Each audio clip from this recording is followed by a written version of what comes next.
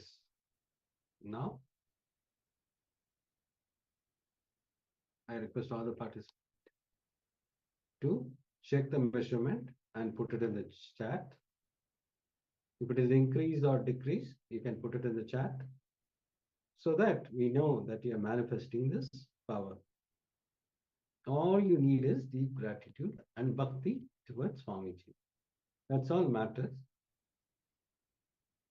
Just remember Swamiji, whenever you are manifesting this powers, just visualize as Swamiji and keep chanting the Mahavakya intensely. You will see, you will be able to manifest these powers. The only one thing which is stopping the power is, it is you, the self-doubt about yourself. That is only stopping the powers manifesting. So drop all your self-doubt and just visualize Swamiji and start manifesting these powers. Because Swamiji is going to manifest through you. It is not you who is going to manifest. It is only Swamiji is going to manifest through you. So develop that oneness with Swamiji. Have the deep gratitude and bhakti. This will help you to manifest these powers. I request all the participants, whatever they manifested, you can put it in the chat. If your pressure is increased or decreased, you can put it in the chat so that we can enter into the next session.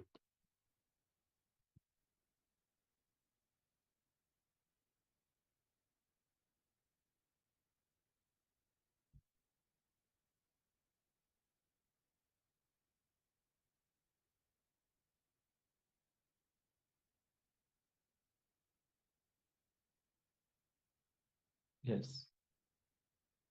With this, let us now enter into the third tattva, which is responsibility.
I bless you all. Let you all open all your three eyes and manifest the powers of Mahasadashiva. Om Nithyananda Paramashivoham. Om Nithyananda. Om. Yes, Nithyananda. Sorry for the technical glitch. We're going to enter into the session about responsibility, where we are going to learn how to take responsibility for all the things that are happening in and around us, how that will empower us and make us stand as a leader, understanding that if you cognize responsibility not as a burden, but as empowering, will make you a leader. So Swamiji says responsibility makes you a hero even. So let us listen to Swamiji as he is sharing the powerful cognitions on responsibility.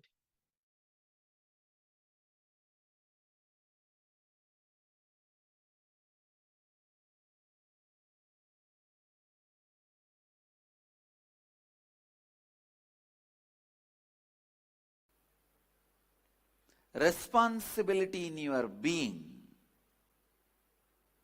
means the space from which you cognize, carrying responsibility in that zone. Please listen. If you don't feel you are responsible for something, you don't even think in that line. If you feel you are responsible for something, only then you will even look into that part of your life. I'll give you one example. The TV channel headlines reads, bomb blast, 172 people dead. 2 ministers are injured. You will jump up and see where? Iran. You will settle down. How many of you experienced this? Means what? You feel you are responsible only for India or your state where you are.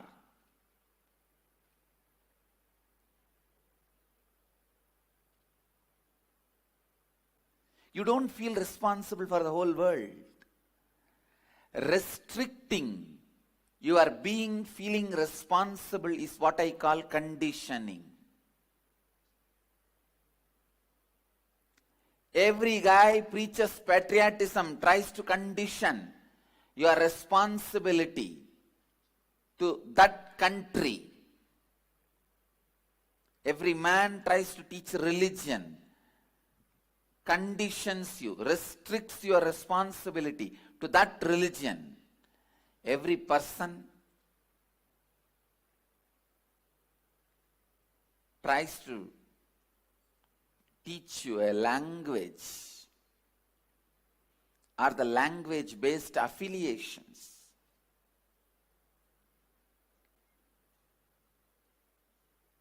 Language or the language-based affiliation.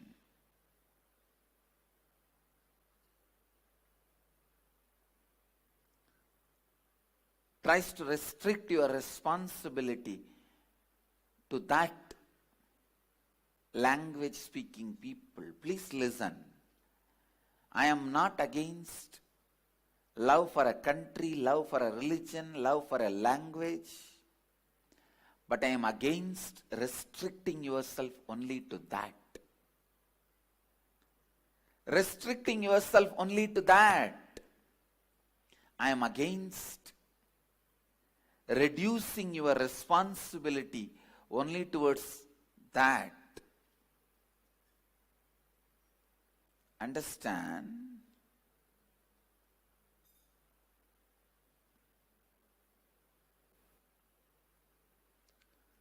Restricting your responsibility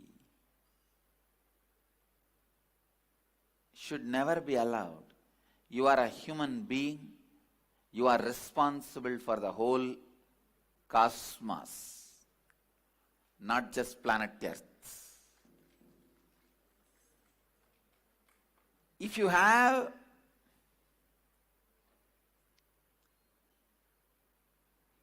immediate action plans towards some responsibility, nothing wrong. But you not feeling responsible for the whole is seriously wrong. Your being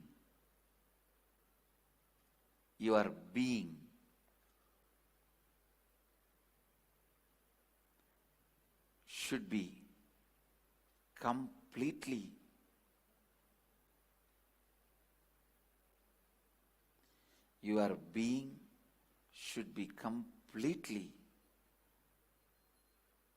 taking responsibility for everything.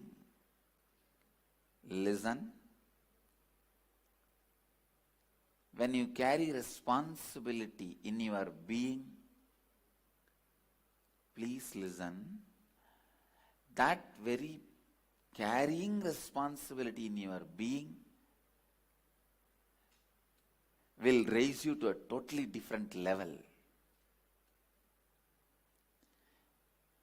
I'm really telling you,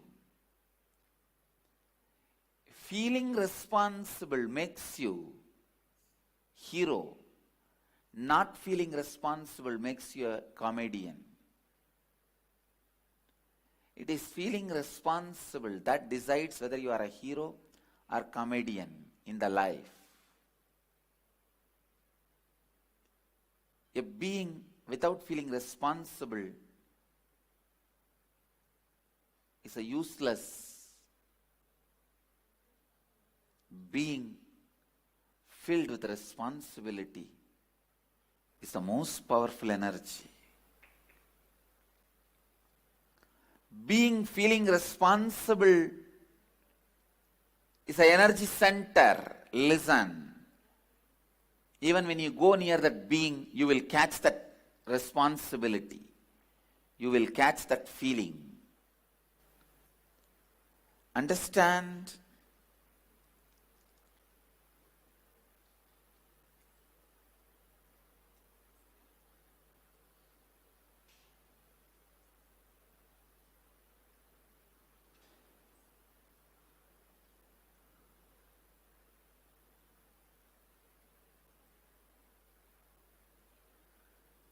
Feeling responsible in your being. I can give you all this as a very powerful technique.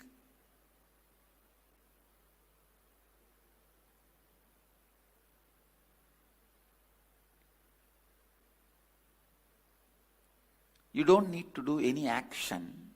You don't need to do any thinking. Decide from your being, you will feel responsible for the whole world. Suddenly you will see all your actions will have authenticity, thinking will have integrity. A person who has 10,000 crore wealth will not lie for 10 rupee. If he lies for 10 rupee, he must be Nakiran Gopal.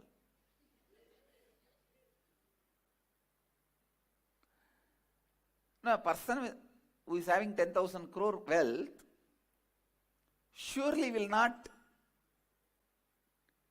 cheat out of integrity for 10 rupee.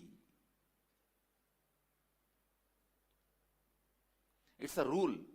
Nakiran Gopal is an exemption. Forget about him. As a rule, person with this much of wealth will not be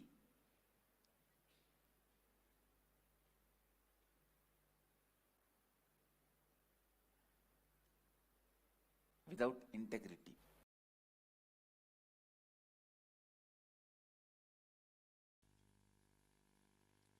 Any fellow feels the ownership.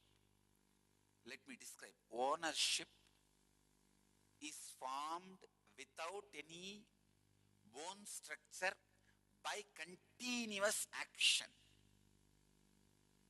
Your actions are like flowers. Ownership is like a thread. If the ownership thread is used and actions are stitched and tied, it is ego, garland of ego. Never the real ownership happens in that way. Real ownership is flowers are arranged so thoroughly in such packed way, it looks like a garland without the thread. Is ownership. The ownership I feel, there is no separate thread of ownership running. Continuous actions performed so meticulously, perfectly, constantly creates the feeling as if all these flowers are looking like garland, but they are not tied. If there is a thread, it is false ego. In a normal man, he feels the ownership, I am doing, then does less action. That's why more thread is seen, less flowers are there. 25-meter thread, in the end and the beginning, one flower. That is the garland all you fellows are wearing. Because the whole energy is spent on ownership. Thread is the ownership. A real ownership is constant actions done in perfection. Yogaha karmasu kauchalam. Constant actions performed in perfection, in continuum, creates the feeling of ownership for others, not for you, is real ownership. But the ownership Arjuna is having is one flower in the beginning, one flower in the end, 25-meter thread. By the time you reach that, both flowers are withered away. Your ownership is flowerless garland. Drop that. Real ownership is felt by others by your continuous action. Perfection continuum. Before even taking cognizance of somebody's surrender, the first prima facie requirement is perfection. Before even taking somebody's surrender into cognizance, the prima facie requirement I look into is perfection. Feeling of ownership, which Arjuna is carrying, not only useless, dangerous. In feeling of ownership, actions are never tied properly. Please understand, 2-inch thick thread, rope cannot be used to make jasmine garland. The ego itself becomes so thick, jasmine cannot stay with it. And the ego cannot bend for action. Jasmine is too fragile. It's perfect, but too fragile. Your ego will hurt the action. Your feeling of ownership abuses the very fundamental of the action. Real feeling of ownership is felt by others by the perfection of your action, but never felt by you. Bhagavan gives the next command: having given up your affliction. Give up. A personality like Bhagavan, when he says Nirashir Nirmamo Bhutva, Arjuna, still sitting with his long face and continue to let Bhagavan talk. Bhagavan is using his whole energy, finally giving a last word. Nirmamo Bhutva means without having fear about your higher identity, higher self, disrespecting your lower self. Unless you disrespect your lower identity, you will not catch your higher existence.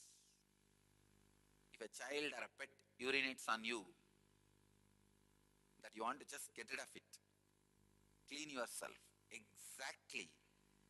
If you have the same mood towards your lower self, and non-fear, not having fear about the higher self, happen to your higher self. Understand, you happening to your higher self, you making yourself available to your higher self, is the essence. Be unavailable, lower self, available to your higher self, enter into the battle. Yudhyasva Vigatachwaraha. Understand, your everyday life is a battle. Take this as a direct initiation from Bhagavan. Lay down all the effect, side effect, after effect of actions. Don't carry the perverted, indirect, false, long hope. Relax from the iron chain feeling of ownership. Give up your affliction. Don't be afraid of the higher self. Disrespect the lower self. Enter into the life. Enter into the battle.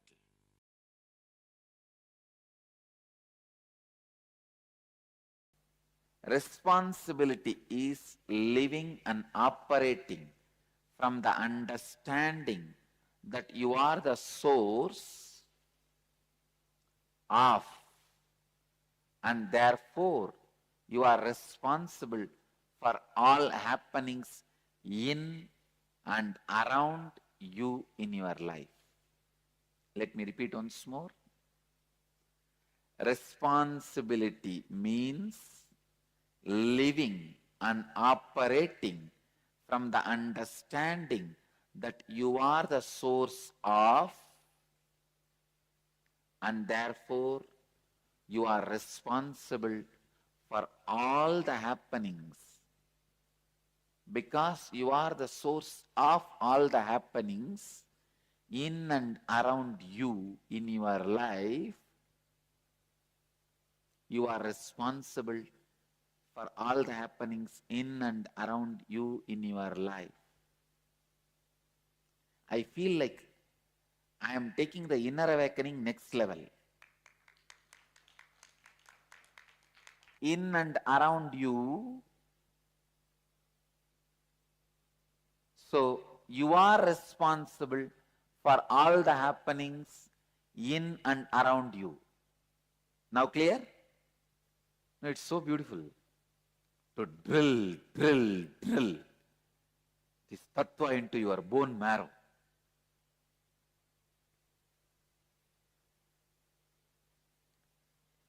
When you take the responsibility not just for your image about others, but also others' image about you, you expand. I tell you, you express miracle powers in you. This is the science of siddhis.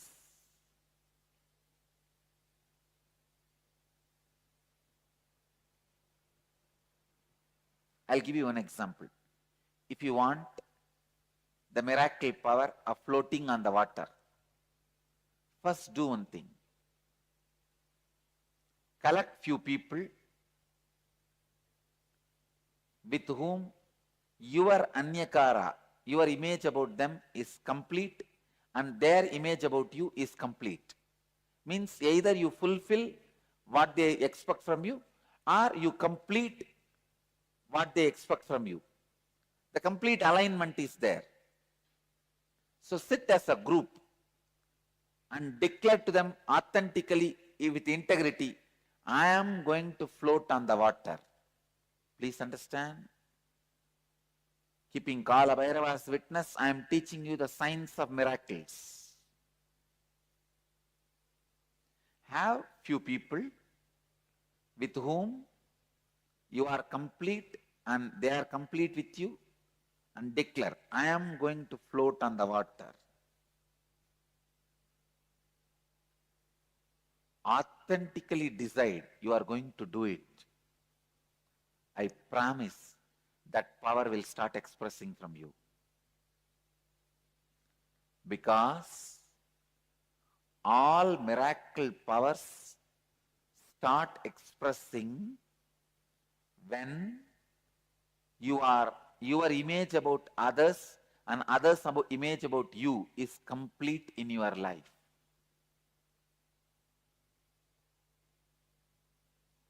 Don't imagine immediately, oh, these are all remote things, not for me. No.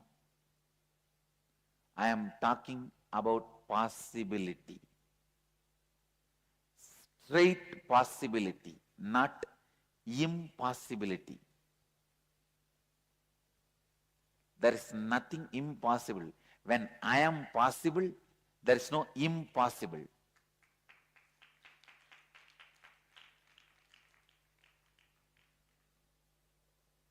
No, I'm not giving this as a quotation for clapping and just dumping it in a Facebook. No. It's for you. When I am possible, how can be impossible? Anything be impossible. I, the greatest miracle of life. That is why I love me so much. I don't want to lose me. That's the biggest thing I have in my life. This is the biggest thing. All of you know, you are the biggest thing for you. You don't want to lose that. When that biggest thing has happened, when I am possible, how can anything be impossible? For example, if I say I'll give you the power of floating in the water, Will you give up on you? Will you give your life? Will you die? You will say naturally, no. It means what? Then you are the bigger possibility than floating on the water. Am I right? When you have that itself, how can the floating on the water be impossible? Tell me. See, I tell you, all right, I'll give you the power to float on the water. Please die, commit suicide. Will you do? You won't. Because you know that me, I am the biggest possibility. I am the biggest happening. How can I give up that just for floating on the water? Then, when that big possibility itself has happened, why can't the floating on the water can happen?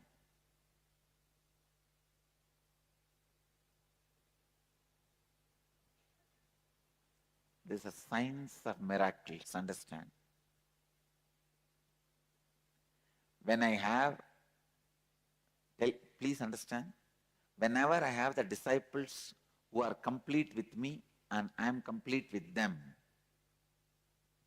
anything I declare immediately becomes reality. Why sometime after Kalabhairava declares it takes few days for it to become reality? Because the receiver may not be complete. So little completion is required. But Kalabhairava takes the responsibility even for his incompletion and gives that as a boon. At least after the boon is delivered, he should make himself complete.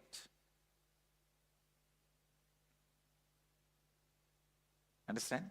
If Kalabhairava says, it will happen when it happens, then he may do 10 miracles out of 100 reading. But if he declares date, time and everything, he will do 80 miracles out of 100 readings. But the 20 failure is the biggest, the largest way he can stretch his hand is stretched. And they missed. Clear? He can be integrated, but he will not be authentic.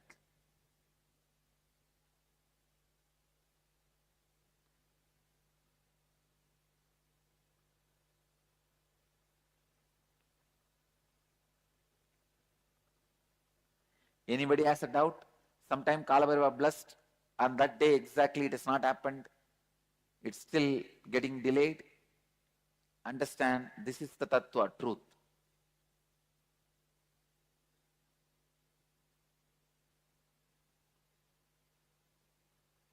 Understand? I'm not justifying, I'm just telling you the truth.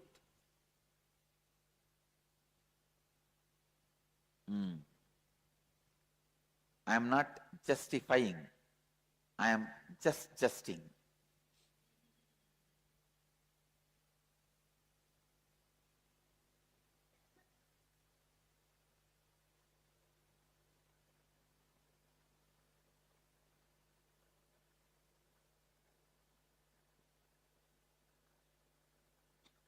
Justifying happens after failure, adjusting happens before entering, justing happens to be the truth. Adjusting, justifying, justing.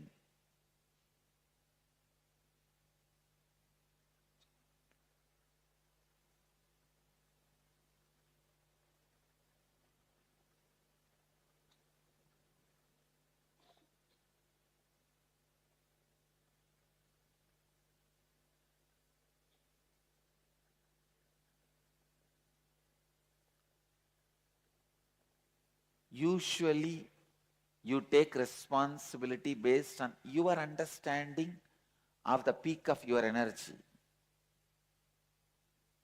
I wanted to make you very clear. I wanted to declare it and make you understand. When I started this Sangha, even though I declared it will become an international organization, That was not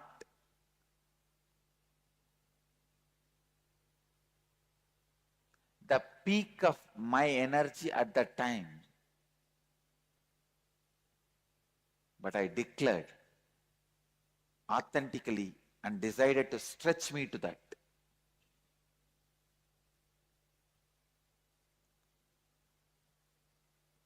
Usually we take responsibility based on our understanding of peak of energy. It is actually other way around. When you take responsibility with integrity and authenticity, the peak of your energy just expands and fulfill the responsibility you have taken up. Psychoanalysis is a solution given to the levels of the problems of the beings by the philosophers. But the solution never works. If you are bored, totally, if you are tired of going to the same psychoanalysis, if you yourself decide that I have become all right, then you are all right, that's all. There is no other way of solving it. Enlightenment. Philosophers give the solution of psychoanalysis. Mystics give the solution of enlightenment. Enlightenment means not analyzing, just throwing away. Analyzing your dustbin, is it going to help you?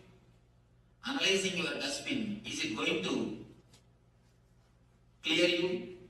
Analyzing your dustbin is not going to make. To solve the issues, if you want to clean your house, if you put everything from the dustbin, start analyzing it. Is it going to clear your house? Is your house is going to become clean? No. Only by throwing the things totally away, merging into the ananda, ecstasy, the problems are going to be solved. The three things. For a physical problem, they make the energy to come from inside. For mental problem, they teach you how to switch it off. For the being level problem, they put you in the ecstasy or the bliss. The solution from the mystics is total. Solutions from philosophers is intellectual. But for the logical mind, if you look superficially,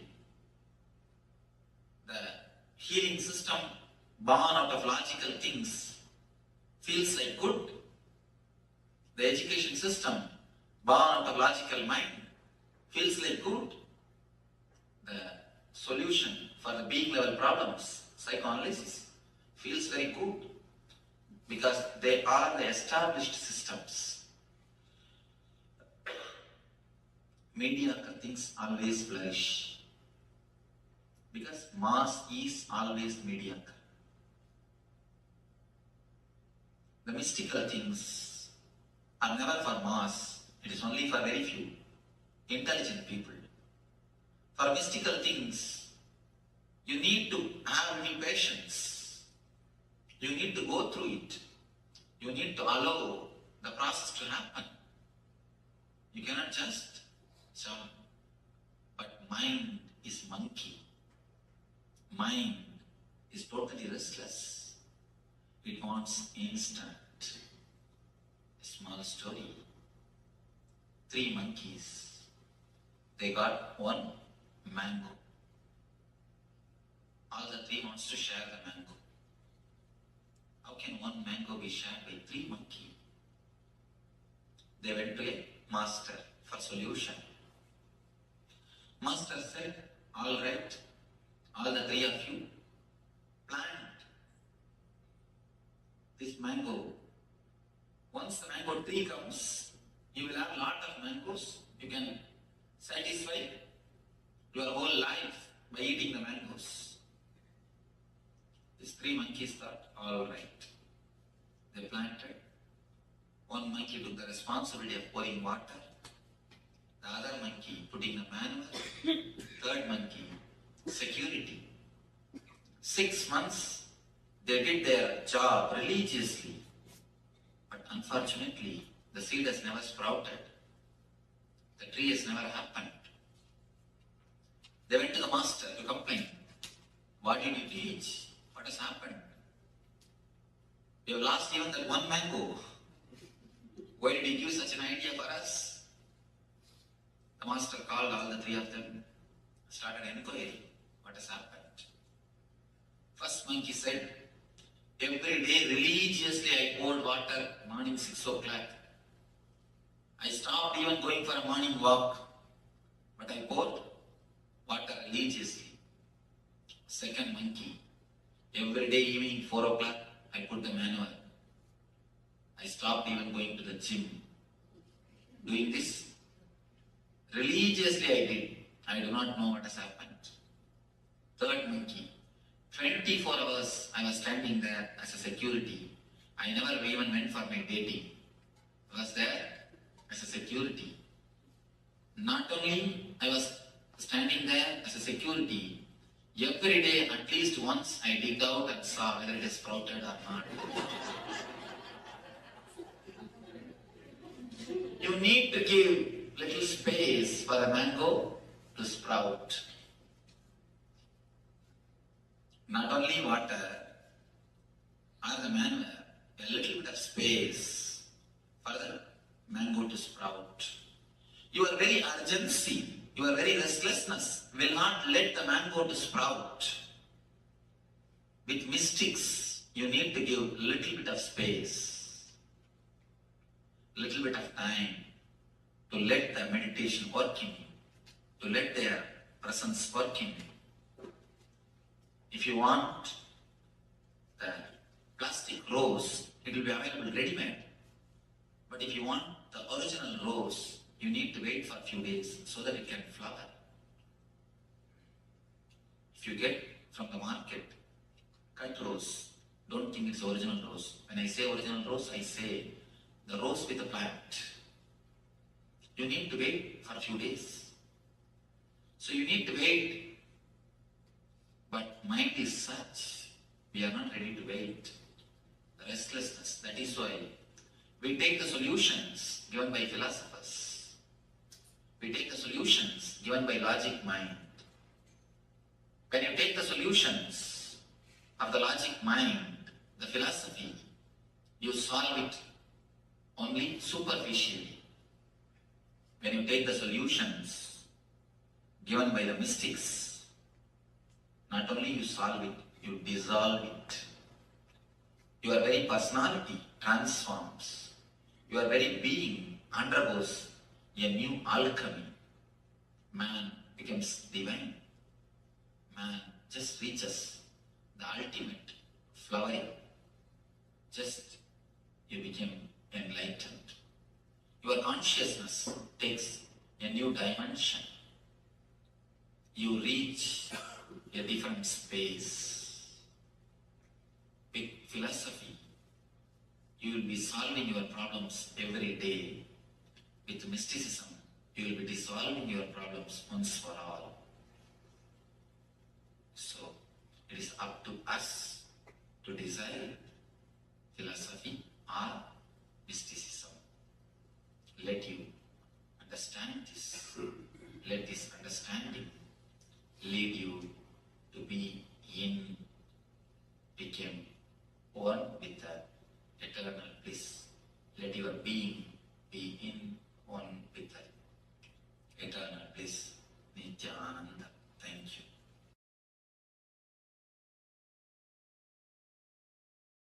If I am giving that as answer, it is only an all-encompassing answer. Stage intellectual stunt.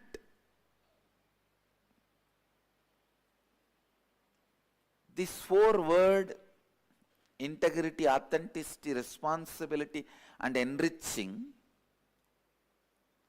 if you do not meditate on it, if you do not think,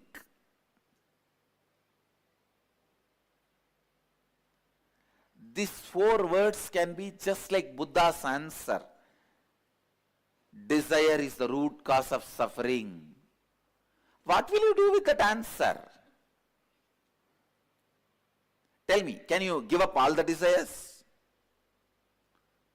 That is why people decide living with the desires and having some suffering is much better than throwing away all the desires. Because now when you try to throw away all the desires, that becomes one more problem.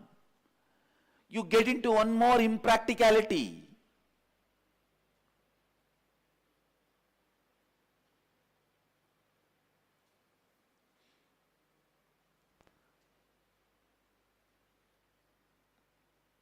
The desire is the root cause of all sufferings. Maybe an all-encompassing answer, but not a solution. Same way, please listen. If you take this integrity, authenticity, responsibility and enriching as an answer uttered from the stage, this also works just like Buddha's answer. Only when you start internalizing through the inner awakening, it becomes precise, experiential solution for you. Please understand, this is the answer for the question. People ask me, why should I come to inner awakening if I am attending everyday satsang? In everyday satsang, when you listen about this integrity, authenticity, responsibility, enriching, completion, it is only like Buddha's answer, all encompassing, but not solution. Only when you attend the inner awakening and internalize it, it will become solution for you. Understand? All encompassing answers are good entertainments, but will not lead you to enlightenment. There are some solutions which cannot be all encompassing, like tantric techniques. Amazing solutions. Any problem you have, you can be liberated from it in 10 minutes, 7 minutes, 15 minutes, not more than that. No tantric technique needs more than 21 minutes, because if the technique needs 21 minutes, the technique is considered as dirt in tantric tradition. Amazing solutions.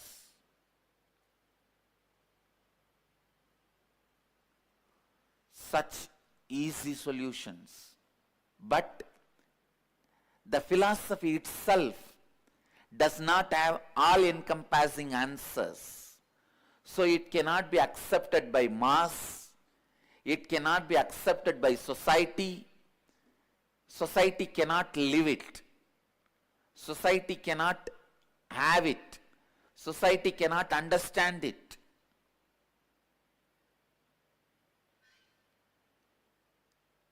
However powerful the root pattern can be, Tantra can finish it off in less than 5 minutes. Less than 5 minutes. A man can become an eternal brahmachari. Even from his consciousness, the sex will be wiped out. Just by the techniques which you may need to practice for 3 minutes, 4 minutes. But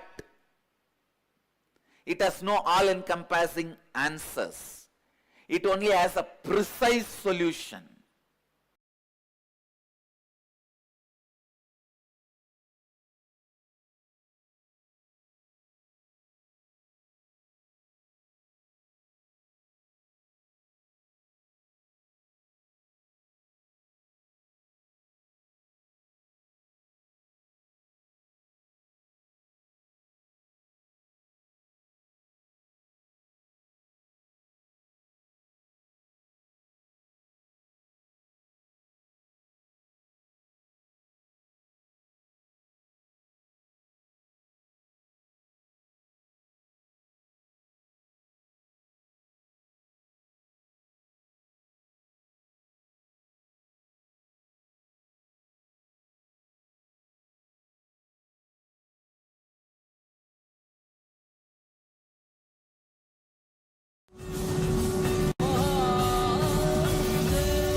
Yes, Nithyananda, all of you.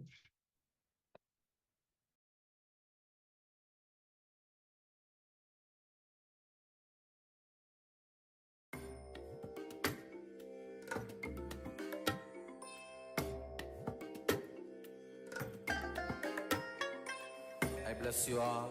Let you all open all your three eyes and manifest the powers of Mahasadashiva. Om Nithyananda Paramashivoham. Yes, Nithyananda. After this beautiful session on responsibility, we would naturally like to invite all of you to become part of the Paramashivoham, to be part of this great Kumbh Mela happening, conducted by KAILASA, taking up responsibility for the whole of humanity by taking up Paramashiva's work. We're going to share the links here in the chat and just keep an eye out for the promo videos in between the sessions to have the opportunity to become part of this great happening, the grand revival of the enlightened, ancient enlightened Hindu civilization and nation, KAILASA, which has already been created. Naturally, more and more people will revive the grandeur of this great nation. So we want to invite all of you. And let's get ready for the Kumbh Mela celebrations, which are starting soon. If you commit to volunteer for 1 month in KAILASA, Los Angeles, you can become part of the Rajya Sabha of KAILASA. And if you commit to volunteer for 3 months in India, you can become a part of the Rajya Sabha in India, in Prayag. More details will be shared. So if you're not yet aware of this, make sure to sign up.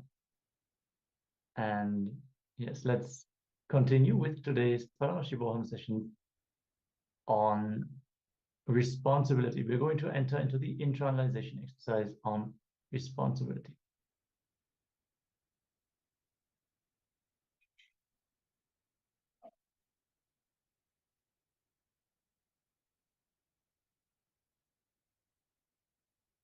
Yes. So now let's enter into some powerful cognition on responsibility. Living and responding to the life from the truth that you are the source of everything. Therefore, you are responsible for all happening in and around you. So when you take the responsibility, whatever happening in and around you. So this powerful cognition, when you start taking up, you will see the whole cognition changes, and the way your body language changes. You will feel responsible means feeling responsible for everything that is happening. When you take up responsibility, you begin living a life. When you sit with this responsibility in your Ananda Gandha, you will see that your Kundalini awakens and sends a strong wave to the cosmos, and your word changes the world.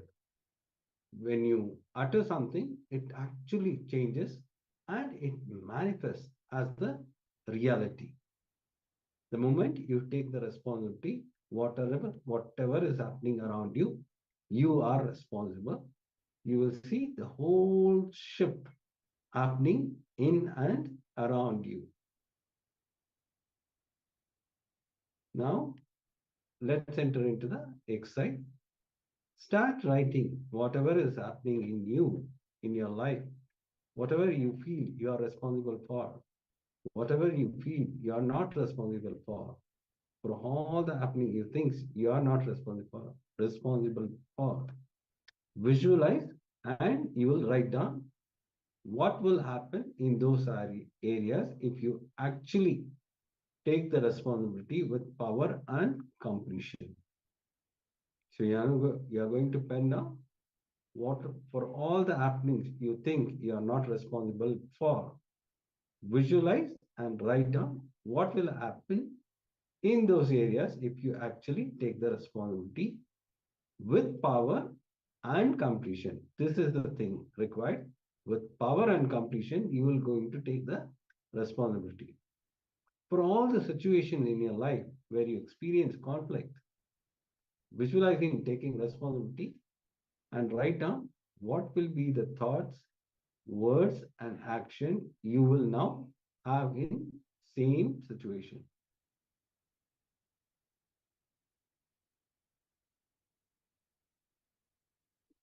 Now please pen down, have your book and pen. So we'll give you some time, please pen down.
Yes.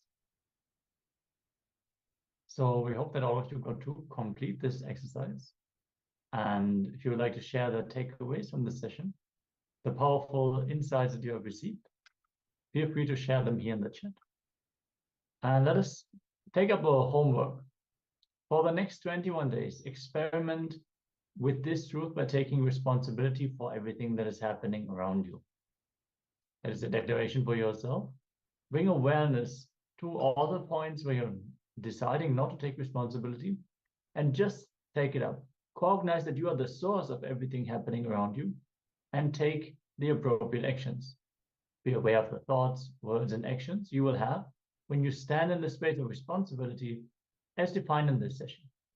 You will see that when you begin living life this way, automatically you are expanding. So we're going to share this homework in the chat so you can pick it up for yourself. And with this, let us move to the next round of today's power manifestation.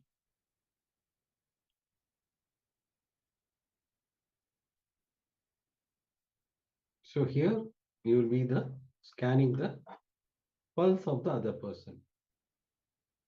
You can team with your family members, or if nobody is there, you can team with your Zoom chat in the Zoom with the other person, and you can check the pulse.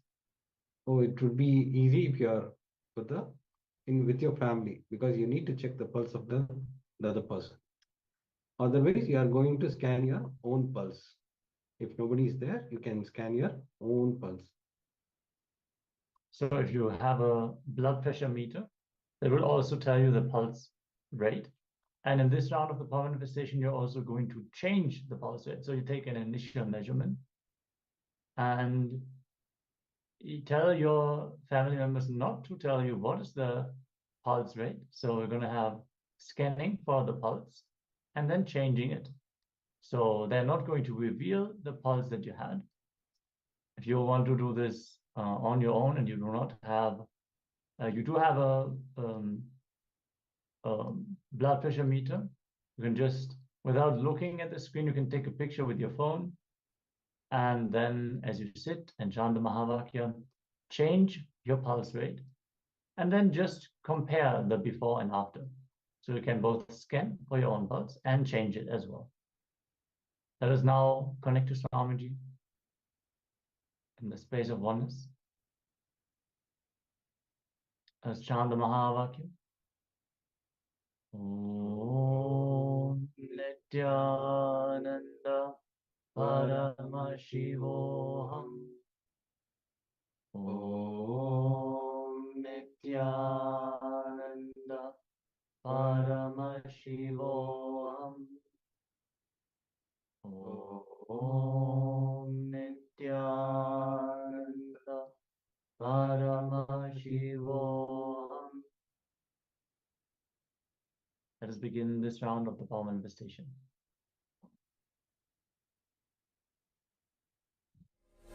Om Nithyananda Paramashivoham.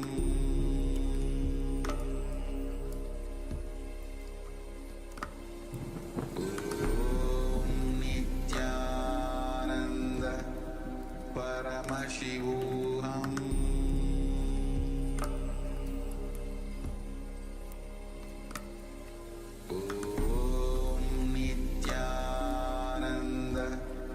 Paramashivoham.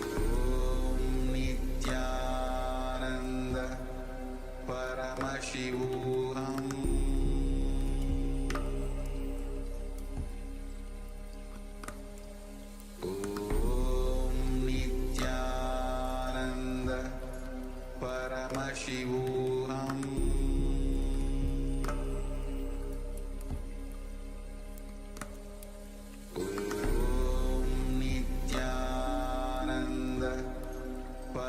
Paramashivoham.